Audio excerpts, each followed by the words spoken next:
Bom dia, boa tarde, boa noite, pessoal. Tudo bem com vocês?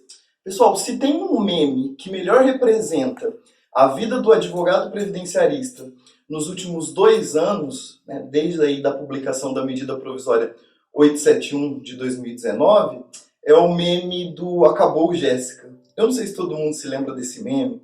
Basicamente, na verdade, é um meme que surgiu de uma situação real, enfim. É um meme de uma guria que apanha, apanha, apanha, e depois de muito apanhar, ela se levanta e pergunta para sua agressora: acabou, Jéssica? É um meme muito engraçado e representa muito a vida do advogado previdenciarista, né? Então, estamos aí, todo mundo que lida com direito previdenciário, não só o advogado, mas todo mundo que lida com direito previdenciário, estamos há 2 anos apanhando. Primeiro é a MP 871 de 2019, todos os seus impactos aí no direito previdenciário. Depois a emenda constitucional número 103 e tudo que ela trouxe de novo para a gente, que ainda estamos digerindo, que ainda estamos aprendendo como vai funcionar. E agora o decreto 10.410, que veio trazer uma série de modificações, uma série de mudanças que a gente ainda não sabe bem como tudo vai se desenvolver aí no decorrer do tempo. Então, depois de tanto apanhar nesses últimos 2 anos, o advogado previdenciarista se levanta e pergunta se acabou, Jéssica. Não, pessoal, não acabou. A surra ainda não acabou, as alterações ainda não acabaram. Eu me chamo Adriano Gemac, sou servidor do INSS há 8 anos, sou especialista em direito previdenciário, professor da pós-graduação, e estou aqui, a pedido da Faculdade Legal, para falar um pouco com vocês sobre algumas alterações, sobre algumas situações que ainda virão do decreto 10.410 e que vão precisar ser frutos de alterações promovidas pelo INSS. Porque vejam, nós temos no âmbito administrativo a Instrução Normativa número 77 de 2015, que desde 2015 ela já nasceu precisando ser alterada, precisando de várias adaptações, várias alterações, e desde 2015 para cá ela vem sendo remendada, costurada, uma portaria aqui, uma instrução normativa ali, mas nada de concreto, nada de muito robusto. E agora, nesses últimos 2 anos, ainda mais essa instrução normativa se tornou defasada, porque tivemos MP 871, tivemos emenda constitucional número 103, e agora nós temos o decreto 10.410. Então, embora, e eu tenho certeza que vocês estão fazendo isso, vocês estejam estudando bastante o decreto, tem alguns pontos do decreto que às vezes eles não se tornam claros, a divergência não se torna clara para vocês. Mas é uma divergência, é um apontamento, os servidores do INSS estão vendo isso, e com base nisso eu vim trazer para vocês aqui alguns apontamentos, algumas situações do decreto que vão precisar ser melhor esclarecidas pelo INSS por meio de uma atualização da instrução normativa, uma portaria, enfim, por meio de algum ato que indique para nós servidores como nós devemos fazer para dar a melhor resposta, para dar a resposta mais adequada, pelo menos à luz do que entende o INSS. As primeiras duas alterações, pessoal, elas têm a ver com o princípio do tempus regit actum. Os primeiros dois apontamentos que eu quero fazer com vocês têm a ver com um entendimento ou aplicação que o INSS vai dar para esse princípio aí do tempus regit actum e como o INSS vai interpretar e nos dizer como nós devemos agir nesses casos. A primeira tem a ver com o vínculo entre cônjuges. Vejam lá o que diz ainda, né, a instrução normativa do INSS. A instrução normativa do INSS, lá no seu artigo 8º, parágrafo 2º, artigo 8º, parágrafo 2º, ela nos diz que somente será admitida a filiação do cônjuge ou companheiro como empregado quando contratado por sociedade em nome coletivo em que participe outro cônjuge ou companheiro como sócio, desde comprovado o efetivo exercício da atividade remunerada. Pessoal, então, para o INSS, são dois requisitos aí. O primeiro é a necessidade de se comprovar efetivamente o exercício da atividade remunerada. E segundo, que esse vínculo entre cônjuges ele não pode acontecer tendo uma das partes, né, o empregador, uma empresa em nome individual. Então, por exemplo, é fato que um MEI não pode contratar a sua esposa ou seu esposo como empregado. E qualquer outra modalidade de pessoa jurídica unipessoal não pode contratar o seu cônjuge como empregado, justamente porque ia cair aqui nessa regra do antigo artigo 8º, parágrafo 2º da IN. E essa regra, pessoal, eu entendo que vocês a contestem, né, digam, professor, mas não tem nada na legislação trabalhista, e não tem mesmo, que impeça um cônjuge de contratar o outro cônjuge. Não tem nenhum sentido econômico, tendo em vista aí o plano simplificado de contribuição previdenciária, né? A possibilidade de pagar 11% como contribuinte individual ou facultativo, possibilidade de recolher 5% em cima de um salário mínimo como MEI ou como facultativo dona de casa. Então não tem, né, mais sentido econômico o casal tentar enganar o RGPS fraudando um vínculo. Não tem sentido jurídico, porque não tem nenhuma legislação trabalhista que impeça essa restrição do INSS. Realmente, pessoal, com todos os argumentos jurídicos que vocês quiserem me dar, com todos os argumentos econômicos que vocês quiserem apresentar, eu concordo com a maioria, vou concordar com a maioria. Mas enquanto servidor do INSS, nós estamos presos à legalidade estrita. E dentro dessa questão da legalidade estrita, o texto é muito claro. O servidor só poderia reconhecer se não fosse firma em nome pessoa jurídica em nome individual e se fosse comprovado o efetivo exercício da atividade. Fora isso, não era possível reconhecer. Essa é uma restrição que a gente tinha aí com relação ao vínculo entre cônjuges. E o que o decreto fez? O decreto 10.410 ele vem para acabar com essa restrição. Ele vem para dizer, lá no artigo 9, parágrafo 27, artigo 9, parágrafo 27, que o vínculo empregatício mantido entre cônjuges ou companheiros não impede o reconhecimento da qualidade do segurado do empregado, com exceção do doméstico, né? Porque do doméstico realmente não tem como comprovar aí os requisitos do vínculo empregatício dentro do ambiente doméstico. Então, a partir do decreto 10.410, com exceção do empregado doméstico, a legislação vem nos dizer que não é mais para o servidor do INSS implicar ou criar empecilho quando constatar que um cônjuge contratou o outro cônjuge para manter um vínculo empregatício. Tá, mas professor, qual é o problema desse artigo? Ele não deixou mais fácil as coisas para vocês? Né? Esclareceu uma situação que já não tinha sentido econômico do INSS restringir, que já não tinha um sentido jurídico estrito sensu, né? Não tinha uma lei trabalhista que proibia. Já que mudou tudo isso, não ficou mais fácil para vocês, servidores? Sim, pessoal, realmente ficou mais fácil. Mas a dúvida que paira sobre esse artigo e a dúvida para a qual o INSS precisa se posicionar para que a gente consiga entender qual é o posicionamento da autarquia e como nós, servidores, devemos agir para dar as respostas para a sociedade, o INSS precisa nos dizer a partir de quando isso vale. Então, se a pessoa tem um vínculo empregatício lá de 2009, na época em que existia essa restrição, e pede o benefício agora, vejam, o vínculo ocorreu durante todo um período onde havia proibição para ele acontecer. A mudança é só de agora. Então, se esse vínculo é antes do decreto, eu aplico essa nova regra do decreto, ou eu só aplico essa nova regra do decreto de não restrição para vínculos entre cônjuges, para vínculos iniciados a partir da publicação do decreto. Então, fica essa dúvida que o INSS precisa esclarecer aí os seus servidores. A outra dúvida envolvendo também é o momento da aplicação, qual é o momento que a gente deve levar em conta para aplicar a nova regra, é lá do artigo 11, inciso 10 do decreto. Artigo 11, inciso 10 do decreto. Pessoal, o artigo 11, inciso 10, ele vem lá falar das espécies de segurado facultativo. E o artigo 11, inciso 10, ele fala especificamente daquele segurado facultativo que é residente ou domiciliado no exterior e que deseja verter contribuições previdenciárias para o regime previdenciário brasileiro. Então o cara mora nos Estados Unidos e quer recolher como facultativo para o regime previdenciário brasileiro.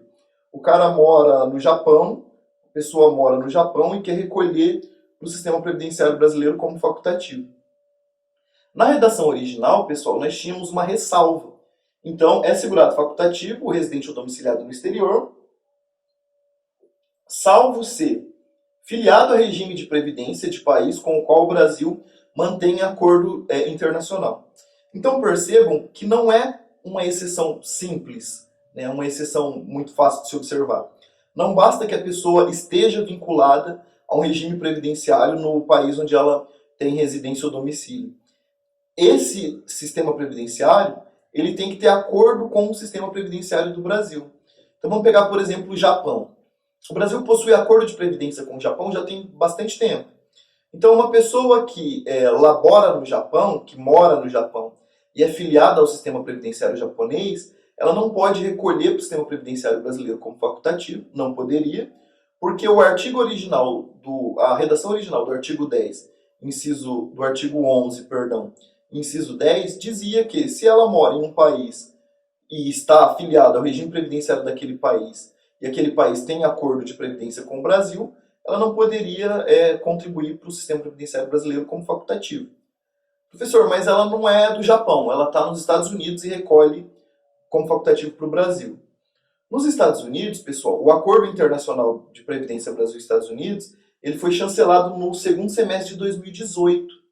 Então, antes do segundo semestre de 2018, essa pessoa poderia recolher como facultativo aqui no Brasil, morando e trabalhando nos Estados Unidos, porque o Brasil não tinha acordo de previdência com os Estados Unidos. Depois do segundo semestre, salvo engano, setembro ou outubro de 2018, essa pessoa já não poderia mais recolher para o sistema previdenciário brasileiro, justamente porque o Brasil passou a ter acordo de previdência com os Estados Unidos. Na prática, pessoal, isso era muito complexo do servidor fazer a gestão, fazer a correção dessas situações. Porque, vejam, os vínculos laborativos dos Estados Unidos não aparecem no CNIS, no Cadastro Nacional de Informações Sociais. Os vínculos laborativos da pessoa no Japão não aparecem também no CNIS. Não tem como o servidor saber se essa pessoa trabalha ou não no Japão. Em muitas situações não tem nem como a gente saber se ela de fato está residindo lá no outro país, né? Exceto se ela pede o benefício de lá e manda uma procuração de lá para o advogado aqui, ou situações mais específicas. Mas na prática era muito difícil da gente verificar se isso acontecia ou não. Tá, mas verificou o que acontece. Aliás, é uma situação que você vislumbra, você servidor, vislumbra que essa pessoa não está no Brasil, que ela está nos Estados Unidos, que ela está no Japão. Tá, a gente vai perguntar para quem se ela está trabalhando lá. Para o próprio cidadão?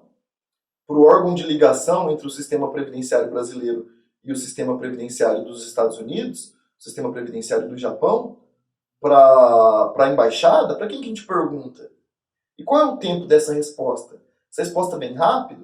Perguntar para o cidadão é a melhor saída? Ele vai dizer a verdade sempre? Vai sempre afirmar o que de fato está acontecendo e a gente vai dar a resposta de acordo com a lei? Era muito complexo e a gente não tinha uma rotina muito clara para isso.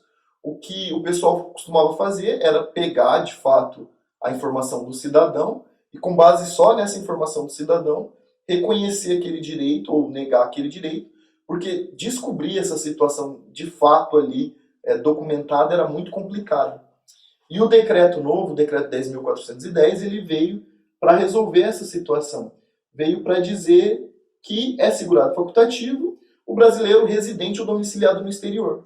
Ele tirou essas amarras, tirou essa questão de verificar se tem acordo internacional, se a pessoa está afiliada ao sistema de previdência do país onde ela é residente ou domiciliada, para dizer que, olha, a pessoa pode morar em qualquer lugar do mundo, se ela quiser recolher aqui no Brasil como facultativo, está tranquilo, ela pode recolher. Aqui a gente só tem essa mesma situação, esse mesmo problema de saber a partir de quando essa regra se aplica. Então, beleza, a pessoa está lá no Japão, ela é filiada ao sistema previdenciário japonês, pediu benefício aqui em 2019, a gente negou, porque em 2019 tinha uma regra que criava uma situação, um empecilho para ela, e agora em 2020 a regra mudou, ela pede de novo e a gente concede.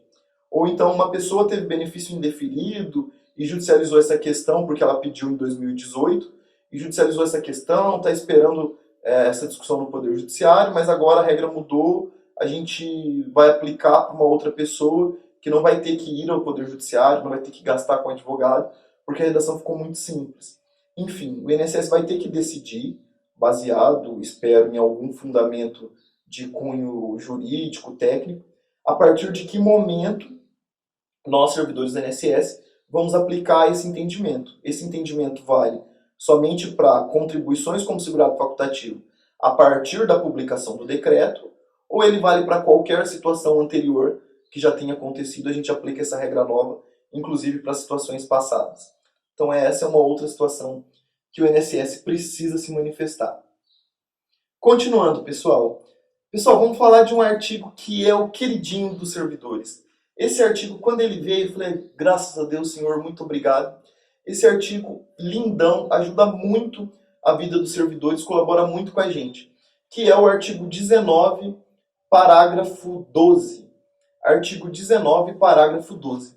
Vejam o que diz o artigo 19, parágrafo 12 do decreto. Os recolhimentos efetuados na época apropriada, constantes do CNIS, serão reconhecidos automaticamente, observada a contribuição mínima mensal, disposto lá no artigo 19e, dispensada a comprovação do exercício de atividade. Então, pessoal, olhem o que o decreto diz. Que os recolhimentos efetuados na época apropriada e de acordo com o mínimo legal, pelo menos um salário mínimo, para esses recolhimentos constantes no CNIS e recolhidos em época apropriada, dispensa-se a comprovação do exercício de atividade. Os advogados que são mais velhos aí da advocacia previdenciária, que estão me assistindo e que já têm mais tempo de advocacia previdenciária, eles vão vislumbrar essa situação com mais facilidade. Eles vão se lembrar de situações parecidas com mais facilidade, porque isso, a partir do e-social, a partir de junho de 2015, deixou de ser um problema tão grave para a gente. Para a gente, eu digo, servidores, advogados, magistrados, para quem lida com direito previdenciário, justamente porque o e-social criou uma nova dinâmica da relação entre empregado e empregador doméstico. Mas como é que era antes de junho de 2015? A patroa, a empregadora doméstica lá, o patrão, ele comprava o carnezinho, o próprio empregado doméstico comprava o carnezinho, e o empregado doméstico preenchia lá o carnezinho, ou o empregador doméstico preenchia lá o carnezinho, e a empregada recolhia a contribuição de empregada doméstica no carnê. Ela recolhia ali todo mês, bacaninha e tal. Pessoal, mas o que prova o vínculo de empregado doméstico? O vínculo não é anotado lá na CTPS certinho, na carteira de trabalho certinho? Então, o que prova o vínculo de empregado doméstico, empregada doméstica, é o registro na carteira, são os documentos lá do artigo 10, inciso 1º da IN, são os documentos lá do artigo 19 da IN. Então, é isso que prova o vínculo. E qual era o problema, pessoal? Diferente do empregado e do empregador tradicional, o empregador doméstico era pessoa física tradicional, recolhia no carnê, fazia o registro manual ali do vínculo empregatício na carteira do sujeito, do empregado doméstico. E esses vínculos eles não apareciam no CNIS. Não tinha essa informação no CNIS justamente porque não tinha um sistema informatizado de registro de empregados, não tinha um Ministério do Trabalho fiscalizando para ver se a pessoa estava sendo registrada corretamente. O empregador simplesmente anotava, recolhia no carnê, vida que segue. Então no CNIS sempre apareceu até maio de 2015, aparecia só os recolhimentos, não aparecia o vínculo. Então toda vez que a gente tinha uma empregada doméstica querendo aposentar, nós precisávamos pedir a carteira de trabalho dela, não para corrigir os vínculos no CNIS que estavam incorretos, mas sim para acrescentar manualmente todos os vínculos laborativos de empregado ou empregada doméstica que essa pessoa tinha na CTPS. Mas, professor, e se a pessoa não tinha carteira? Aí que começava a dor de cabeça do advogado. Mas, professor, e se ela trabalhou como empregada doméstica, o patrão até recolhia a contribuição certinha, mas o patrão tinha medo de registrar porque ele sabia que ia dar problema no futuro, que ele ia ter que pagar outros direitos para ela que ele não queria reconhecer, e ela não tem anotação, não foi anotado na carteira. Tem os recolhimentos, mas não tem anotação na carteira. Vou ter que provar como? Negão, amigão, você vai ter que se virar. Você vai ter que correr atrás aí das coisas, vai ter que procurar, pedir para o seu cliente buscar testemunhas, buscar outros documentos, enfim, processar uma justificação administrativa se ele conseguir apresentar outros documentos. Você vai ter que dar um jeito, mas alguns dos documentos do artigo 19 ou então do artigo 10, você vai ter que apresentar para o servidor do INSS, porque se ele não reconhecer o vínculo, ele não vai reconhecer as remunerações, mesmo as contribuições tanto certinho, e você não vai conseguir aposentar aquela pessoa. Mas era só assim, professor, tinha que necessariamente comprovar o vínculo para poder aposentar, para poder reconhecer o vínculo de empregado doméstico, mesmo tendo todos os recolhimentos?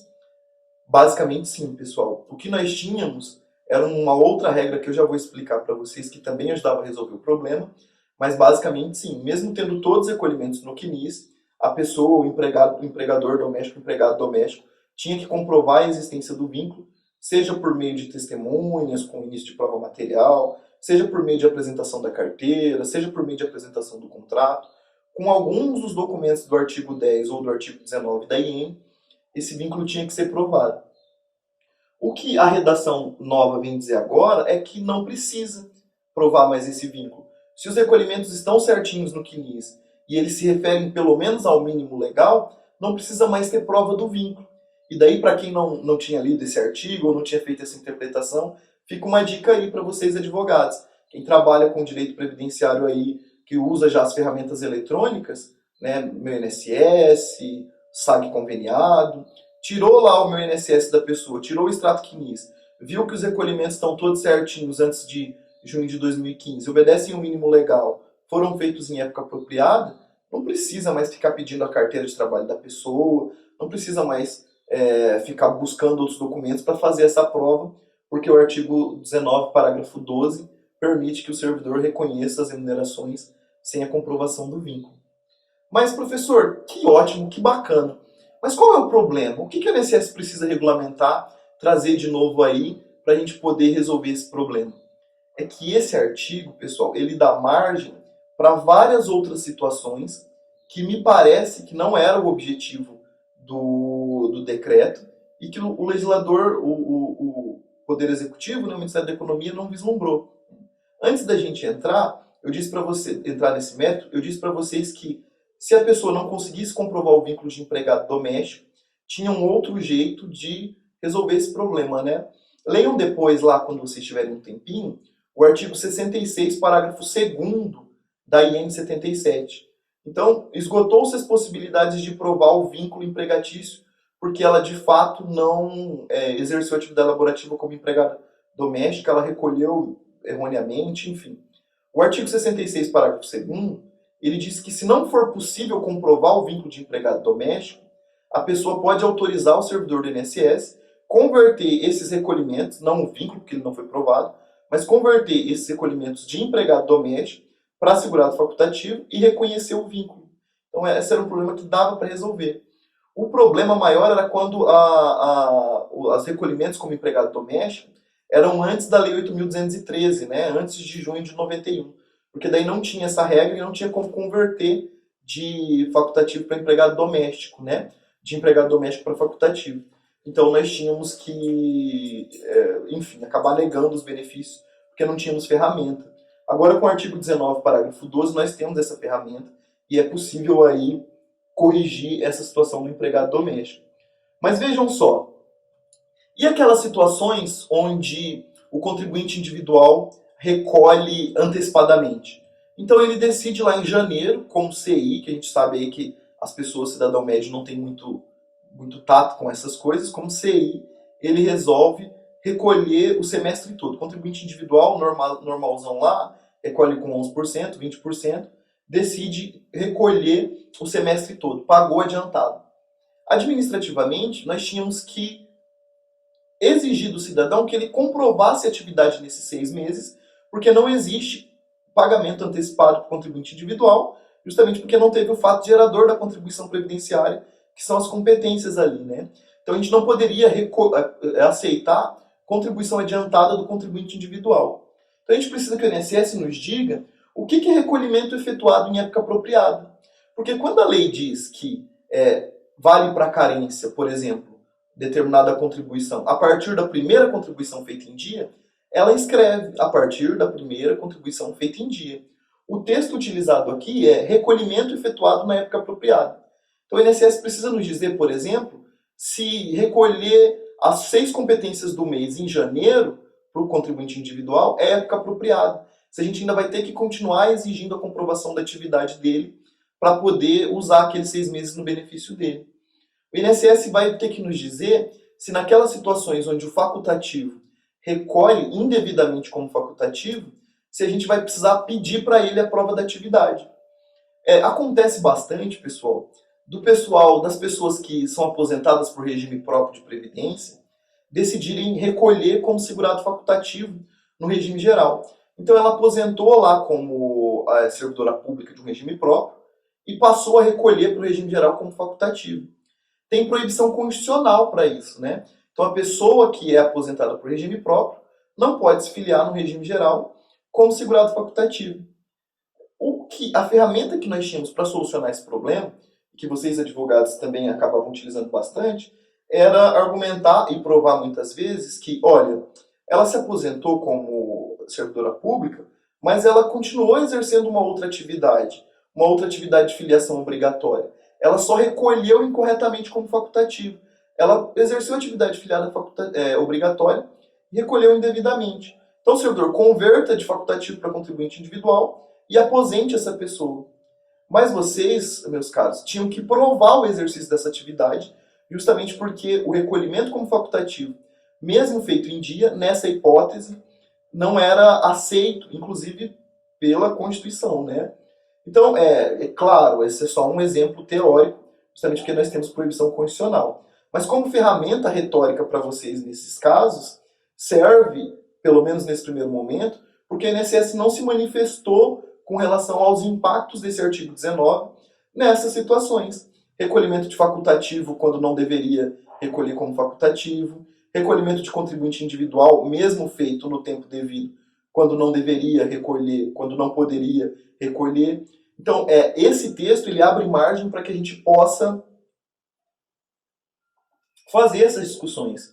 Pessoal, como o meu tempo nessa aula está acabando, um último toque que eu gostaria de dar para vocês é com relação ao artigo 28, parágrafo 4º lá do decreto. O artigo 28, parágrafo 4º é aquele que diz que o contribuinte individual só poderá recolher os períodos atrasados desde que não tenha havido a perca da qualidade de segurado nesses buracos que ele quer recolher atrasado. Por exemplo, quer recolher lá de 94 a 96 para se aposentar como contribuinte individual. Pelo novo regramento, ele só pode recolher de 94 a 96 caso não tenha havido a perca da qualidade de segurado antes de 94, né? Se houve a perca da qualidade de segurado antes de 94, ele não vai poder recolher esses 2 anos, não vai poder recolher porque não vai contar para fins de carência. Conta para tempo de contribuição, mas não conta para carência. Então, leiam lá, se vocês têm alguma dúvida sobre o 28, parágrafo 4º, estudem um pouquinho, que é um artigo bem interessante. Mas como última dica, última informação que eu gostaria de deixar para vocês, é a orientação de que o SAWEB, o sistema da Receita que o cidadão, vocês advogados, usam para fazer esse cálculo, ele ainda não está preparado, ainda não está dando nenhuma informação quanto a essa alteração. Então, por exemplo, se um cidadão for lá digitar no Google SAWEB, se um advogado digitar no Google SAWEB e quiser gerar uma guia para recolher contribuições em atrasos de um contribuinte individual, por exemplo, de 2017 e 2018, ele vai conseguir, o SAWEB vai gerar essa guia, não vai dar nenhuma crítica, não vai dar nenhuma informação para o advogado ou para o cidadão que esses recolhimentos não vão ser computados para carência, e essa pessoa só vai descobrir isso quando ela for pleitear um benefício. Então, com relação ao 28, parágrafo 4º, tinha mais algumas coisas que a gente gostaria de dizer, mas como o nosso tempo está acabando, gostaria de deixar essa ressalva, essa dica, para que vocês tomem cuidado com o SAWEB, orientem os clientes de vocês a tomar cuidado com o SAWEB, porque ele não informa que esses recolhimentos, de acordo com a nova redação do 28, parágrafo 4º, recolhidos em atraso, não contarão para carência se caso a pessoa tenha perdido a qualidade de segurado. Tá bom, pessoal? Gostaria de deixar um abraço aí para vocês, agradecer por esses nossos minutos juntos e me colocar à disposição para algum questionamento, alguma outra dúvida que vocês tenham aí. Me procurem nas redes sociais, Adriano Gemac, Facebook, Twitter, Instagram. Estou lá para ajudar vocês aí no que for preciso e no que a gente puder colaborar. Tchau, tchau, pessoal!